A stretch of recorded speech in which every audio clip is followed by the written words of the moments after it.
नमस्कार दोस्तों, स्वागत है आपका एमके स्टडीज़ ऑफिशियल में। जैसा कि आप सभी जानते हैं कि हम सीटेट की प्रिपरेशन कर रहे हैं और आजकल हम सीटेट के लिए एसएसटी की कॉन्सेप्ट बेस्ड क्लास देख रहे हैं। अभी हम 6th क्लास की जियोग्राफी देख रहे हैं। ठीक है, हमने first to fourth chapter complete कर दिए थे जियोग्राफी के। आज हम कौन सा चैप्टर देखेंगे? 5th चैप्टर देखेंगे। ठीक है, तो आज का चैप्टर हमारा क्या है? पृथ्वी के प्रमुख परिमंडल। तो चलिए शुरू करते हैं। देखिए, जिसने first second third and fourth chapter नहीं देखे हैं, आप लोग प्लेलिस्ट में जाके देख सकते हैं। तो चलिए देखते हैं आज का चैप्टर। जैसा कि आप पहले अध्याय में पढ़ चुके हैं कि पृथ्वी एकमात्र ऐसा ग्रह है जहां जीवन है।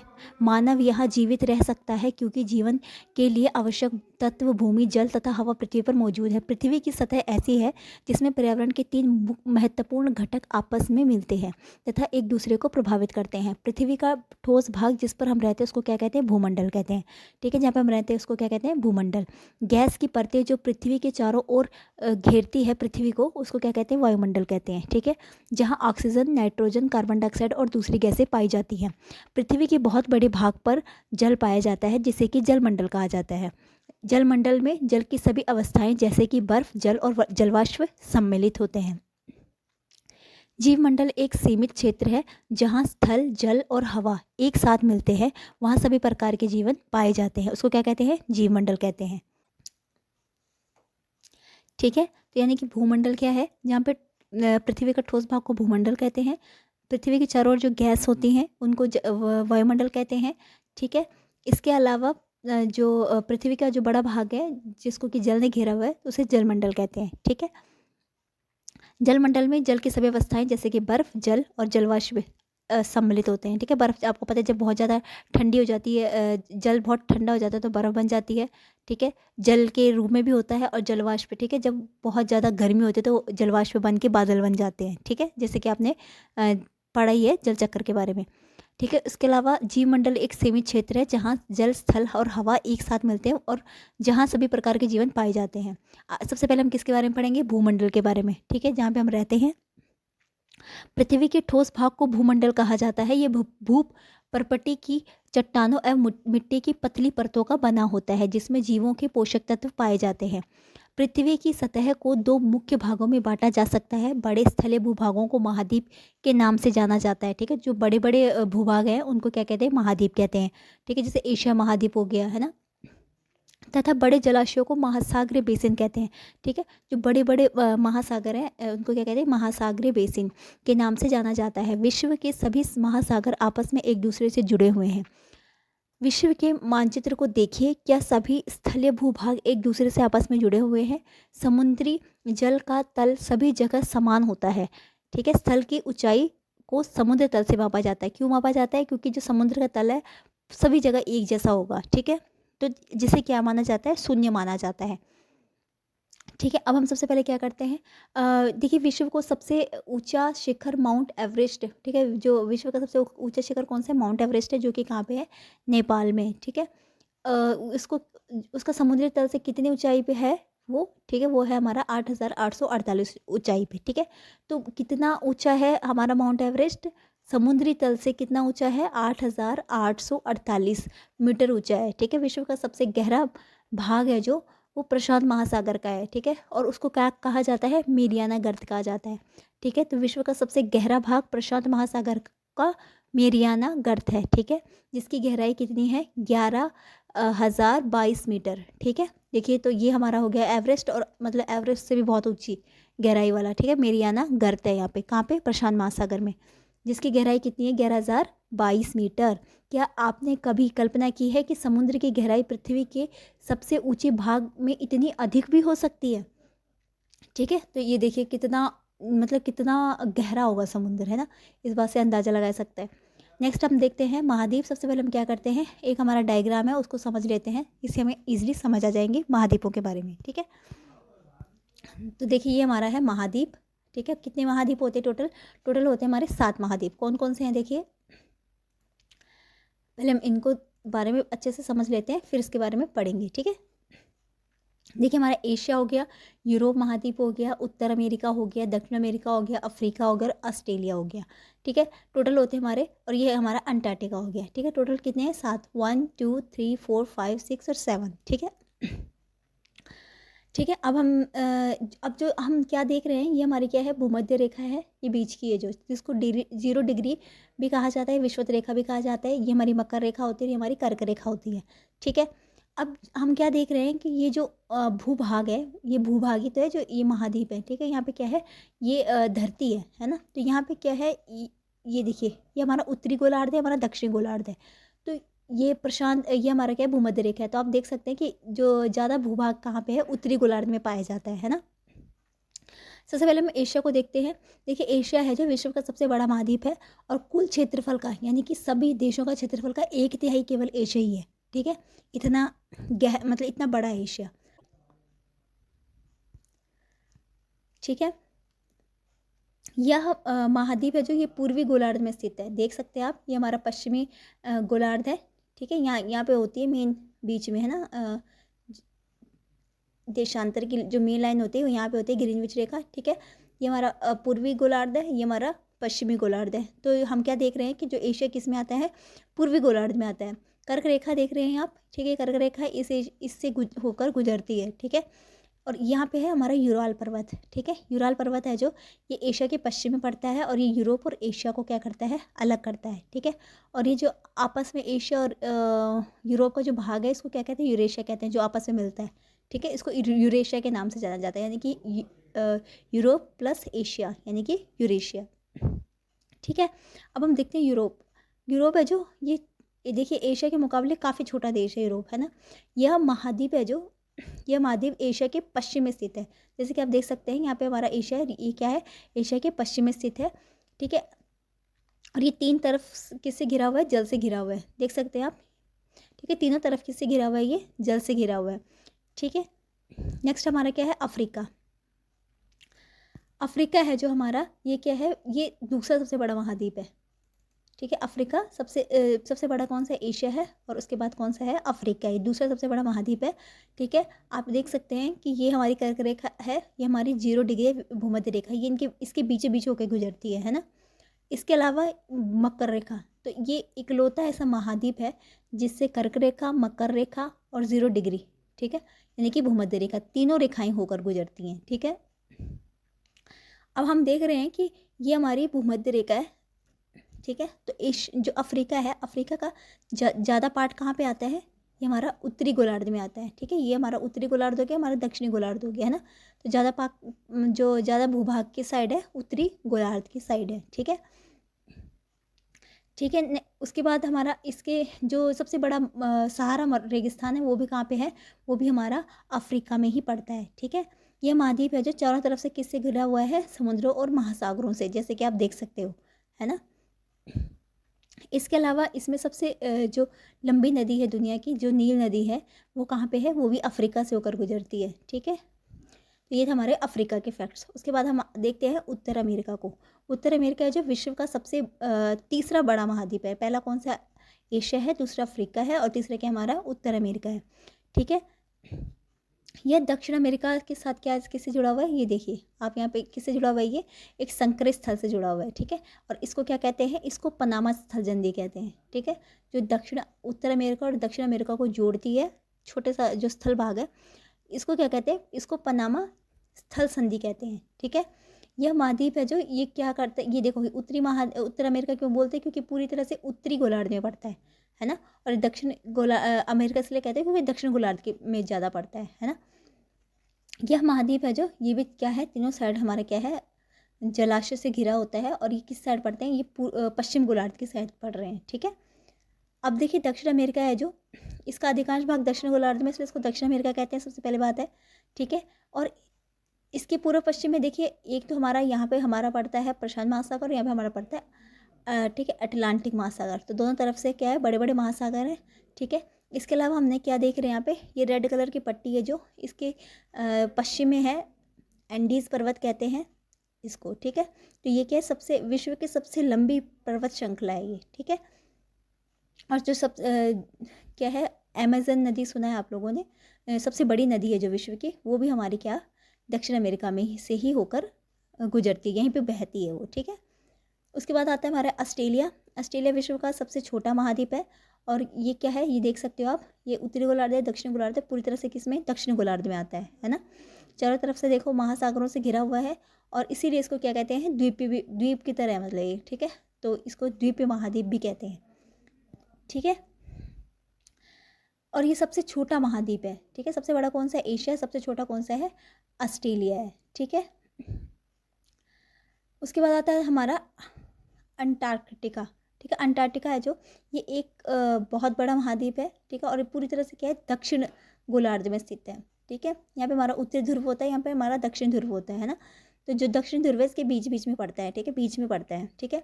अब क्योंकि ये दक्षिण ध्रुव में स्थित है, इसलिए यहाँ पे क्या होता है, हमेशा बर्फ़ जमी होती है, ठीक है। तो इसलिए यहाँ पे क्या होते हैं, मनुष्यों के लायक जीवन नहीं पाए जाते हैं यहाँ पे, क्योंकि बहुत ज़्यादा ठंड होती है, ठीक है। तो यहाँ पे मनुष्य तो नहीं है, लेकिन यहाँ पे क्या है, जो बहुत सारे देशों ने क्या किया हुआ है, अपने शोध केंद्र यहाँ पे स्थित करे हुए हैं। और इसमें भारत का शोध केंद्र भी यहाँ पे है, जिसका नाम क्या है, मैत्री है, या इसको दक्षिण गंगोत्री भी कहा जाता है, ठीक है। तो ये था हमारा ये हमने क्या देखा, सभी महाद्वीपों को देखा हमने, ठीक है। और ये देखिए, जब स्थलमंडल, वायुमंडल और जलमंडल तीनों मिलकर क्या बनाते हैं, ये हमारा जैवमंडल का निर्माण करते हैं, ठीक है। तो चलिए आगे देखते हैं, अब हम इनके बारे में अच्छे एक बार रीड कर लेते हैं। हाँ जी, तो कहाँ पे थे हम, महाद्वीप। देखिए, पृथ्वी पर 7 प्रमुख महाद्वीप हैं। ये विस्तृत जलराशि के द्वारा एक दूसरे से अलग है। ये महाद्वीप है एशिया, यूरोप, अफ्रीका, उत्तर अमेरिका, दक्षिण अमेरिका, ऑस्ट्रेलिया और अंटार्कटिका। विश्व के मानचित्र को देखिए और ध्यान दीजिए कि स्थल का बहुत बड़ा भाग उत्तरी गोलार्ध में पाया जाता है, जैसे कि हमने डायग्राम में देखा था। एशिया विश्व का सबसे बड़ा महाद्वीप है। यह जल के कुल क्षेत्रफल के 1/3 भाग में फैला हुआ है। यह महाद्वीप पूर्वी गोलार्ध में स्थित है। कर्क रेखा इस महाद्वीप से होकर गुजरती है। एशिया के पश्चिम में यूराल पर्वत है, जो कि हमने देखा था अभी, और ये क्या करता है, इसे यूरोप से अलग करता है। किसको, एशिया को यूरोप से अलग करता है, कौन, यूराल पर्वत। यूरोप और एशिया के संयुक्त भाग को क्या कहते हैं, यूरेशिया कहते हैं। यूरोप एशिया से बहुत छोटा है, ठीक है। अब हम किसको देख रहे हैं, यूरोप को देख रहे हैं। ये है जो, ये एशिया से बहुत छोटा है, और ये महाद्वीप एशिया के पश्चिम में स्थित है। यहाँ पे हमारा एशिया है और यूरोप हमारा यहाँ पे है, ठीक है। तो एशिया के पश्चिम में स्थित है, ठीक है। आर्कटिक वृत्त इससे होकर गुजरता है। ये 3 तरफ जल से घिरा हुआ है। विश्व के मानचित्र को देखिए और इसकी स्थिति का पता लगाइए। अफ्रीका एशिया के बाद दूसरा सबसे बड़ा महाद्वीप है, ठीक है। इसे विषुवत वृत्त, यानी कि जिसको भूमध्य रेखा भी कहते हैं, 0 डिग्री भी कहते हैं, ठीक है। अक्षांश इस महाद्वीप के लगभग मध्य भाग से गुजरता है। हमने देखा था अफ्रीका के बिल्कुल क्या करते हैं, मध्य भाग से गुजरता है, क्या जो हमारी कर्क रेखा है, सॉरी, जो हमारी भूमध्य रेखा है, ठीक है, या विषुवत रेखा है। अफ्रीका का बहुत बड़ा भाग उत्तरी गोलार्ध में स्थित है। ठीक है। यह एक ऐसा महाद्वीप है जिससे होकर कर्क, विषुवत और मकर तीनों रेखाएं गुजरती है। हमने देखा यहाँ पे कर्क रेखा भी गुजरती है और यहाँ से मकर रेखा भी गुजरती है, ठीक है। तो तीनों रेखाएं गुजरती है अफ्रीका, ठीक है। तो अफ्रीका एक इकलौता ऐसा महाद्वीप है जिससे तीनों रेखाएं होकर गुजरती है। सहारा का रेगिस्तान विश्व का सबसे बड़ा गर्म रेगिस्तान है, जो कि अफ्रीका में स्थित है। यह महाद्वीप चारों तरफ से समुद्रों और महासागरों से घिरा हुआ है। चित्र में विश्व के मानचित्र को देखिए और आप देखेंगे कि विश्व की सबसे बड़ी नील नदी है जो, ठीक है, विश्व की सबसे लंबी है जो, ठीक है, लंबी नील नदी अफ्रीका से होकर गुजरती है।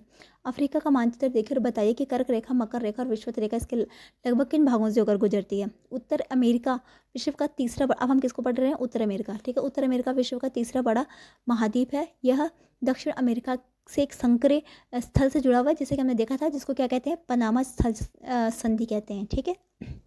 अब आप लोगों को इजीली समझ आ रहा होगा, क्योंकि हमने पहले डायग्राम हमने इन सब चीज़ों को समझ लिया है पहले, है ना, ठीक है। तो इसको क्या कहते हैं, इसको पनामा जल संधि कहते हैं, स्थल संधि कहते हैं। यह महाद्वीप पूरी तरह से उत्तरी एवं पश्चिमी गोलार्ध में स्थित है, ठीक है। उत्तरी यानी कि इसका ज़्यादातर भाग ये देखिए उत्तर अमेरिका है, ठीक है। तो ये हमारा यहाँ पे क्या पड़ता है, यहाँ पे हमारी भूमध्य रेखा पड़ती है। तो क्या है, ये हमारा पूरा उत्तरी और पश्चिमी गोलार्ध में स्थित है, ठीक है। यह महाद्वीप 3 महासागरों से घिरा हुआ है। क्या आप इन महासागरों के नाम बता सकते हैं। दक्षिण अमेरिका का अधिकांश भाग दक्षिण गोलार्ध में स्थित है। इसे पूर्व एवं पश्चिम में कौन से 2 महासागर स्थित है, ठीक है। तो ये आपको डायग्राम में देखिए, आप देख लेना कि कौन से महासागर आसपास पड़ते हैं, ठीक है। नेक्स्ट हमारा विश्व की सबसे लंबी पर्वत श्रेणी एंडीज़, ठीक है, यहाँ पे थी एंडीज़ पर्वत श्रेणी, ठीक है। तो ये कहाँ से है, ये ये कहाँ पे, ये दक्षिण अमेरिका में फैली हुई है, ठीक है। और ये विश्व की सबसे लंबी पर्वत श्रृंखला है। दक्षिण अमेरिका में विश्व की सबसे बड़ी नदी, ठीक है, सबसे बड़ी नदी कौन सी, ठीक है, अमेजन, यहीं पे बहती है। कहाँ पे बहती है, दक्षिण अमेरिका में। कौन सी नदी, अमेजन नदी, ठीक है। एक और चीज़ है यहाँ पे जल संधि का, यहाँ पे देखिए भारत और श्रीलंका के बीच में एक जल संधि है जिसको क्या कहते हैं, भारत एवं श्रीलंका के बीच से जल संधि का नाम क्या है हमारा, पाक जल संधि है शायद इसका नाम है ना, पाक जल संधि। तो जल संधि पानी का संकरा भाग होता है जो दो बड़ी जलराशि जैसे कि समुद्रों और महासागरों को एक दूसरे से जोड़ता है, ठीक है। तो उसको क्या कहते हैं, जल संधि कहते हैं, ठीक है। ये हमारा अरब सागर पड़ता है भारत के, हमारा बंगाल की खाड़ी पड़ती है। तो अब हम देखेंगे ऑस्ट्रेलिया। ऑस्ट्रेलिया विश्व का सबसे छोटा महाद्वीप है जो कि पूरी तरह से दक्षिण गोलार्ध में स्थित है, जैसे कि हमने डायग्राम में देख लिया था। यह चारों तरफ से महासागरों और समुद्रों से घिरा हुआ है। इसे द्वीपीय महाद्वीप कहा जाता है। अंटार्कटिका एक बहुत बड़ा महाद्वीप है जो कि दक्षिण गोलार्ध में स्थित है। दक्षिण ध्रुव इस महाद्वीप के मध्य में स्थित है। क्योंकि यह दक्षिण ध्रुव के क्षेत्र में स्थित है इसलिए इसमें हमेशा क्या होती है, मोटी बर्फ़ से ढका रहता है ये हमेशा।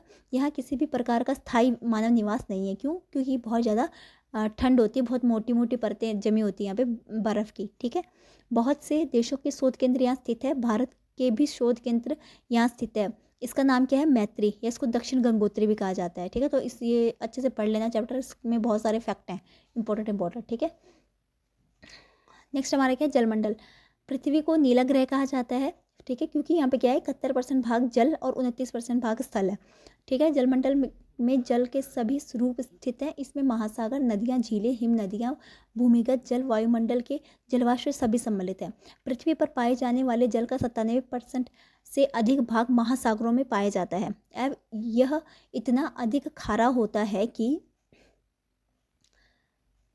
मानव के उपयोग के लिए नहीं आ सकता। शेष जल का बहुत बड़ा भाग बर्फ़ की परतों एवं हिम नदियों और भूमिगत जल के रूप में पाया जाता है, ठीक है। हिम नदियाँ जो होती हैं जो पर्वतों से निकलती है, ठीक है। जल का बहुत कम भाग अलवण जल के रूप में पाया जाता है जिसको कि हम पी सकते हैं, ठीक है। क्योंकि ज़्यादातर पानी वो नमकीन पानी है, ठीक है। महासागरों में ही पाया जाता है ज़्यादा से ज़्यादा जल, और वो क्या है, खारा पानी है, ठीक है। तो जो बहुत कम भाग में क्या पाया जाता है, अलवण जल पाया जाता है जो मनुष्य के इस्तेमाल में आता है।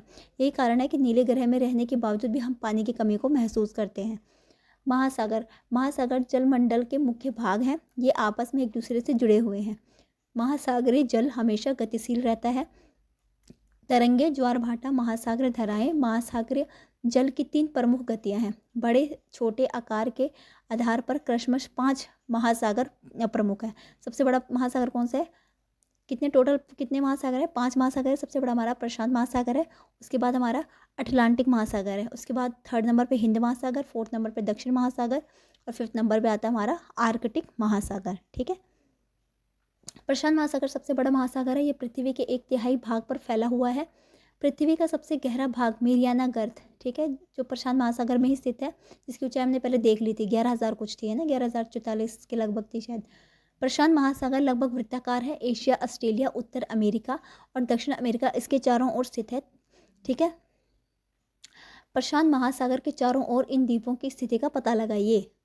अटलांटिक महासागर विश्व का दूसरा सबसे बड़ा महाद्वीप है। यह अंग्रेजी भाषा के एस अक्षर के आकार का है। इसके पश्चिम किनारे पर उत्तर एवं दक्षिण अमेरिका है, ठीक है। पूर्वी किनारे पर यूरोप और क्या है हमारा, अफ्रीका है। अटलांटिक महासागर की तट रेखा बहुत अधिक दंतुरित है। यह अनियमित एवं दंतुरित तट रेखा प्राकृतिक पोषाशियों एवं पत्तनों के लिए आदर्श स्थिति है, ठीक है। यानी व्यापार के लिए जो जहाज वगैरह उतरते हैं तो वहाँ के लिए बहुत बढ़िया स्थिति है यहाँ पे, ठीक है। व्यापार की दृष्टि से ये सबसे व्यस्त महासागर है। कौन सा, अटलांटिक, ठीक है। तो ये ध्यान में रखिएगा कि व्यापार की दृष्टि से सबसे व्यस्त महासागर कौन सा है, तो वो हमारा अटलांटिक महासागर है। हिंद महासागर एक ऐसा महासागर है जिसका नाम किसी देश के नाम पर यानी कि भारत के नाम पर रखा गया है। यह महासागर लगभग त्रिभुजाकार का है और इसके उत्तर में एशिया, पश्चिम में अफ्रीका, पूर्व में ऑस्ट्रेलिया स्थित है। दक्षिणी महासागर अंटार्कटिका महाद्वीपों के चारों ओर से घेरता है। यह अंटार्कटिका महाद्वीप के उत्तर की ओर 60 डिग्री दक्षिण अक्षांश में फैला हुआ है। ठीक है, उसके बाद आता है हमारा आर्कटिक महासागर। उत्तर ध्रुव वृत्त में स्थित है। ठीक है, और यह उत्तर ध्रुव वृत्त के चारों ओर फैला हुआ है। यह प्रशांत महासागर के छिछले जल वाले एक संकरे भाग से जुड़ा हुआ है। ठीक है, जिसे कि बेरिंग जलसंधि के नाम से जाना जाता है। कौन? प्रशांत महासागर के और आर्कटिक महासागर जहाँ पे मिलते हैं संकरे जल भाग को, उसको क्या कहते हैं? बेरिंग जलसंधि कहते हैं। ठीक है, यह उत्तर अमेरिका और उत्तरी तटों तथा यूरेशिया से घिरा हुआ है। ठीक है, तो जरा इनको देख लेते हैं। देखिए, हमारा प्रशांत महासागर है, ये पूरा उत्तरी अमेरिका के इधर पश्चिम में पड़ता है ना, और दक्षिण अमेरिका में भी के पूरे पार्ट को कवर करता है। ठीक है, तो ये पूरा फैला हुआ है हमारा प्रशांत महासागर। ठीक है, ये हमारा दक्षिण महासागर है। ये यहाँ पे हमारा क्या है? ये हमारा देखो अटलांटिक महासागर है। ठीक है, जो कि दक्षिण अमेरिका के पूर्व की साइड पड़ता है ना। ये भी पूरा अटलांटिक महासागर है। ये हमारा आर्कटिक महासागर है। ठीक है, यूरोप के पश्चिम में। ठीक है, ये हमारा हिंद महासागर है। ठीक है, तो ये आप देख लेना। ठीक है, ये सारे महासागर हैं, इनकी स्थिति यहाँ पे दी गई हुई है। नेक्स्ट हमारा क्या है? वायुमंडल। देखिए, वायुमंडल कितने पढ़ते हैं? 5 पढ़ते हैं। ठीक है, क्षोभमंडल, समताप मंडल, मध्य मंडल, आयन मंडल और बहरे मंडल। ठीक है, सबसे पहले हमारा क्या? वायुमंडल। हमारी पृथ्वी चारों ओर से गैस की एक परत से घिरी हुई है, जिसे कि वायुमंडल कहा जाता है। वायु की यह पतली परत इस ग्रह का महत्वपूर्ण एक अटूट भाग है। यह हमें वायु प्रदान करती है, जिससे कि हम लोग सांस लेते हैं। यह वायुमंडल हम लोगों को सूर्य की कुछ हानिकारक किरणों से भी बचाता है। वायुमंडल 1600 किलोमीटर की ऊंचाई तक फैला हुआ है। ठीक है, वायुमंडल को उसके घटकों, तापमान और अन्य के आधार पर 5 परतों में बांटा जाता है। इन परतों को पृथ्वी की सतह से शुरू करते हुए क्षोभ मंडल, समताप मंडल, मध्य मंडल, आयन मंडल, बहरे मंडल कहा जाता है। वायुमंडल मुख्यतः ऑक्सीजन एवं नाइट्रोजन का बना होता है। ठीक है, जो कि साफ एवं शुष्क हवा का 99% भाग है।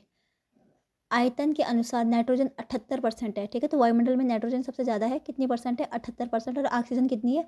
ऑक्सीजन हमारा 21% है। दूसरी गैसें जैसे कि कार्बन डाइऑक्साइड, आर्गन इत्यादि की मात्रा कितनी है? 1% है। ठीक है, तो ये ध्यान रखना, नाइट्रोजन 78% है, ऑक्सीजन 21% है, और 1% हमारी क्या है? अन्य गैसें जैसे कि कार्बन डाइऑक्साइड और आर्गन होगी। ठीक है, ऑक्सीजन सांस लेने के लिए आवश्यक है, जबकि नाइट्रोजन प्राणियों की वृद्धि के लिए आवश्यक है।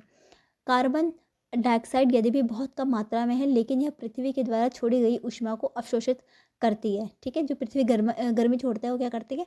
उसको क्या करता है? अवशोषित करता है। ठीक है, जिससे पृथ्वी गर्म रहती है। यह पौधों की वृद्धि के लिए आवश्यक है। कौन सी? Carbon dioxide. ठीक है, तो कार्बन डाइऑक्साइड क्या करती है? ये कम मात्रा में है, लेकिन ये क्या करती है? पृथ्वी के द्वारा छोड़ी गई ऊष्मा को अवशोषित करती है। ठीक है, ऊंचाई के साथ वायुमंडल के घनत्व में भिन्नता आती है। यह घनत्व समुद्री तल पर सबसे अधिक होता है तथा जैसे जैसे हम ऊपर की ओर जाते हैं तेजी के साथ घटता जाता है। ठीक है, तो जैसे जैसे हम ऊपर ऊपर जाएंगे तो जो घनत्व होता है वो हमारा घटता जाता है। ठीक है, आप जानते हैं कि पहाड़ों और पर्वतारोहियों को हवा के घनत्व में कमी होने के कारण सांस लेने में कठिनाई होती है। ठीक है, तो यानी कि जैसे जैसे हम ऊपर की साइड जाते हैं, इससे क्या, जैसे हम पहाड़ों में चढ़ते हैं तो ऊपर ऊपर जाने पे हमें क्या होती है?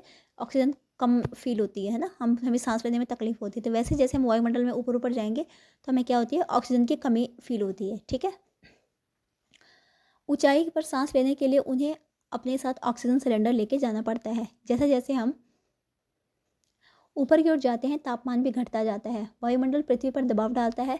यह एक स्थान से दूसरे स्थान पर अलग अलग होता है।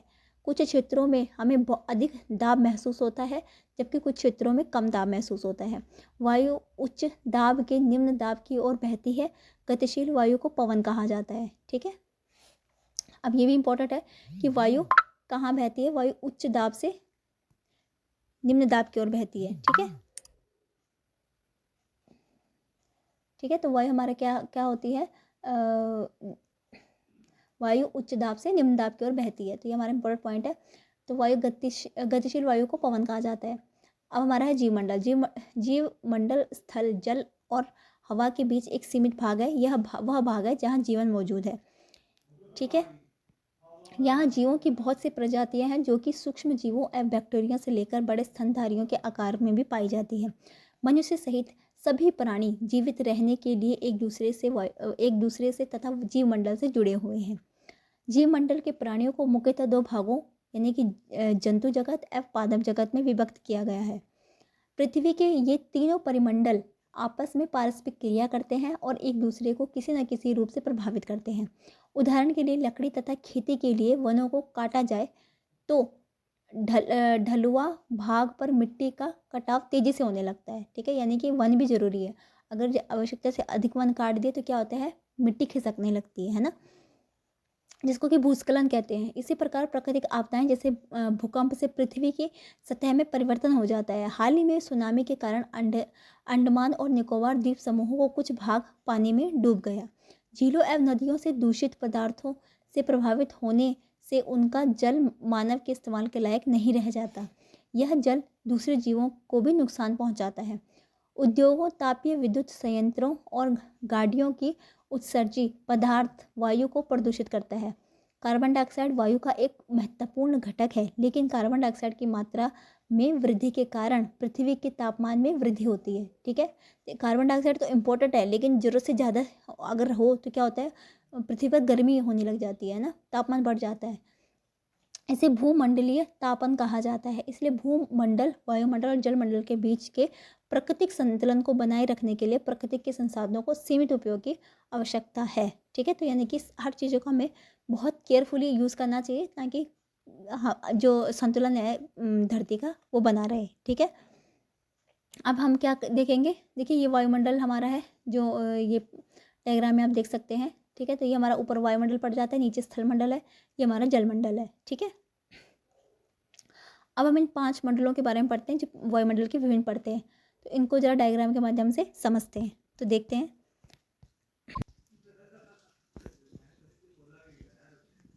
हाँ जी, तो ये हमारी वायुमंडल की परतें हैं, कौन कौन सी है। सबसे नीचे हमारी है क्षोभमंडल। ठीक है, तो क्षोभमंडल में क्या होती हैं, जितनी भी मौसमी घटनाएं हैं जैसे बिजली चमकना, आंधी तूफान, बादल लगना, ये सब क्षोभमंडल में होता है। ठीक है, इसके अलावा यहाँ पे क्या होती है, गैसें पाई जाती है जो कि जीवन के लिए, जैसे ऑक्सीजन हो गया, कार्बन डाइऑक्साइड हो गया। ठीक है, तो जो हमारे क्या करते हैं, जीवन के लिए जरूरी होती हैं, तो वो गैस यहाँ पे पाई जाती हैं, कहाँ पे, क्षोभमंडल में। ठीक है, उसके बाद हमारा आ गया समताप मंडल। ठीक है, यहाँ पे एक तो ओजोन परत पाई जाती है जो कि सूर्य की पराबैंगनी किरणों को बचाती है। ठीक है, पराबैंगनी किरणें पहुँचने से रोक देती है। ठीक है, पृथ्वी पर, जिससे कि हमारे क्या होता है, मतलब जो जीवन के लिए खतरनाक किरणें हैं उनको पृथ्वी पर नहीं पहुंचने देती। कौन, ओजोन परत। और ये ओजोन परत कहाँ पे पाई जाती है, समताप मंडल में पाई जाती है। ठीक है, इसके अलावा जो हमारे जितने भी जहाज़ हैं वो हमारे समताप मंडल में ही चलते हैं। ठीक है, क्योंकि यहाँ पे क्या होती है, ज़्यादा बादल जैसे मौसमी घटनाएं नहीं होती हैं। ठीक है, तो सबसे अच्छा जो माहौल होता है वो समताप मंडल में होता है कोई भी प्लेन उड़ाने का। ठीक है, तो सभी जो प्लेन हैं वो कहाँ पे उड़ते हैं, समताप मंडल में उड़ते हैं। उसके बाद आ गया हमारा मध्य मंडल। ठीक है, तो जितने भी हमारे ऊपर से उल्का पिंड आते हैं वो जलकर यहीं पे नष्ट हो जाते हैं। कहाँ पे, मध्य मंडल में। ठीक है, जिससे कि वो पृथ्वी पर नहीं पहुंच पाते, पृथ्वी को नुकसान नहीं पहुंचाते। ठीक है, क्योंकि वो मध्य मंडल में ही जल जाते हैं। ठीक है, और ये सबसे ठंडी परत है, कौन सी, ये मध्य मंडल है जो सबसे ठंडी परत है। उसके बाद आ गया हमारा आयन मंडल। ठीक है, आयन मंडल है जो इसमें क्या होता है, रेडियो तरंगे। ठीक है, यहाँ पर रेडियो तरंगे परावर्तित होती हैं। ठीक है, इसके अलावा यहाँ पे क्या है, उपग्रह। ठीक है, जैसे कि हमारा संचार माध्यम हो गया, रेडियो प्रसारण हो गया, ये सब क्या होता है, ये हमारा कहाँ पे होता है, ये हमारा होता है आयन मंडल में। ठीक है, नेक्स्ट हमारा है बहरी मंडल। बहरी मंडल में क्या होता है, एक तो इसके ऊपर का जो जैसे हम इसके ऊपर आते हैं तो ये धीरे धीरे क्या होता है, अंतरिक्ष में विलीन हो जाता है। ठीक है, इसके अलावा जितने भी उपग्रह होते हैं वो यहीं पे छोड़े जाते हैं। ठीक है, कहाँ पे, बाहरी मंडल में। ठीक है, तो ये था हमारे कितने मंडल हमारे वायुमंडल के, कितनी परतें हैं, 5 परतें हैं। क्षोभमंडल, समताप मंडल, मध्य मंडल, आयन मंडल और बाहरी मंडल। ठीक है, तो आई होप आप सभी को समझ में आया होगा। तो ये था आज का हमारा चैप्टर। ठीक है, आज हमारा कौन सा चैप्टर था, 5th चैप्टर था।